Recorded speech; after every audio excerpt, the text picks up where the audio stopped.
Pour réaliser votre monde idéal, vous avez besoin de répondre à deux questions fondamentales. Celle du lâcher-prise et quelles sont vos aspirations. Nous allons ensemble chercher à y arriver. Cette situation est anodine, plus que banale, et pourtant, il a fallu quelques ingrédients importants pour permettre le lâcher-prise. Connaître mes valeurs, connaître mes priorités, chercher la cohérence entre mes actes et mes valeurs ou, pour le moins, à détecter l'incohérence.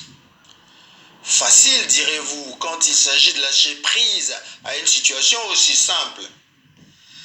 En est-il de même quand nous devons lâcher prise à nos rancunes, nos jalousies, nos rancœurs, nos peurs, nos colères? La réponse est oui. Cela requiert de trouver ces réponses à trois questions préalables. 1. Souhaitez-vous vivre à votre meilleur niveau? Si la réponse est non, vous pouvez arrêter le questionnement ici. Votre vie sera faite de hauts et surtout de bas. Pas grave, juste dommage, c'est la vie de beaucoup d'humains. 2. Quel monde idéal êtes-vous prêt à créer? Nous sommes le héros de notre vie et nous co-créons nos vies. L'humain a ce pouvoir créateur. Mieux vaut prendre un temps pour savoir ce que l'on veut. On peut décider d'une vie harmonieuse ou pas.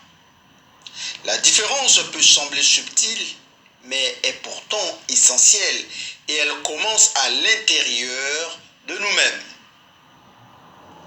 3. Êtes-vous prêt à tout faire, y compris sacrifier certaines ombres en vous pour créer ce monde idéal? La deuxième question doit réveiller vos aspirations. À quoi aspirez-vous? Quel est votre rêve profond? Qu'est-ce qui vous rend profondément heureux et vous apaise? Écoutez, que vous souffle à l'oreille votre conscience quand vous vous arrêtez un instant pour laisser résonner vos aspirations. Faites une pause dans la lecture, respirez profondément et écoutez.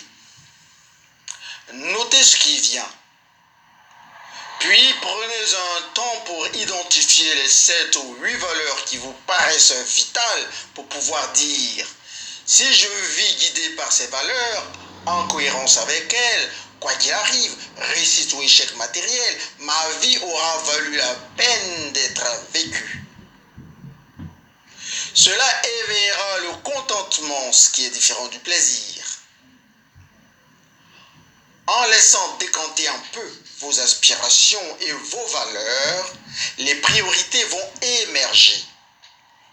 Très peu de gens prennent la peine de réfléchir et d'écrire leurs valeurs. Les personnes les plus heureuses se les rappellent souvent et essaient partout et toujours de vivre en cohérence avec elles. Une amie déjà bien âgée avait l'habitude de sourire constamment. Un jour, je lui rends visite.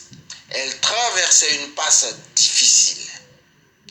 Plusieurs problèmes de santé, dont l'un qui l'affaiblissait et l'empêchait de se déplacer. Malgré cela, elle était rayonnante. Nous avons parlé ensemble de la différence entre son état physique et ce qu'elle dégageait. Pour elle, nous sommes constamment face à deux chemins. Laisser dépendre ses attitudes de ses états intérieurs changeants ou décider d'attitudes positives quel que soit l'état intérieur.